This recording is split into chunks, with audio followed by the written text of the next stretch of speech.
મહિલા ઓટો રિક્ષામાં પોતાની બેગ ભૂલી ગઈ હતી અને આ બેગમાં તેના સોના ચાંદીના દાગીના પણ હતા, જે ઉધના પોલીસે ગણતરીના જ કલાકોમાં શોધી કાઢી મહિલાને પરત સોંપ્યા હતા. સુરતમાં મહિલાના 4 લાખના દાગીના ભરેલા બેગ ગણતરીના જ કલાકોમાં શોધી કાઢી ઉધના પોલીસે પ્રશંસનીય કામગીરી કરી છે. સુરત શહેર પોલીસ કમિશનર અનુપમસિંહ ગેહલોતની સૂચના હેઠળ લૂંટ, સ્નેચિંગ, મિલકત સંબંધિત ગુનાઓ અટકાવવા તેમજ આવા ગુનાઓને ડિટેક્ટ કરવા માટે પોલીસ કાર્યરત રહે છે. આ જ દિશામાં ઉધના પોલીસ સ્ટેશનની સર્વેલન્સ ટીમે એક મહિલાની ભૂલાઈ ગયેલી લાખો રૂપિયાની કિંમતી દાગીના ભરેલી બેગ ગણતરીના કલાકોમાં શોધી કાઢી. કવિતાબેન રવિન્દ્રભાઈ જગાદેવ ઉધના પોલીસ સ્ટેશન ખાતે આવીને જણાવ્યું કે પોતાની બહેનને મળવા નવસારી જવા માટે ગોડોદરા કાઠી મહારાજ મંદિર પાસેથી ઓટો રિક્ષામાં બેસીને ઉધના બસ સ્ટેશન ખાતે ઉતર્યા હતા અને બેગ ઓટો રિક્ષામાં જ ભૂલી ગયા. આશરે 4 લાખની કિંમતના સોના ચાંદીના દાગીના છે.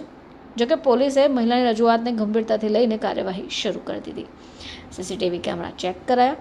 આ મહિલા જે ઓટો રિક્ષામાં બેઠા હોય તે ઓટો રિક્ષા શોધી કાઢાઈ.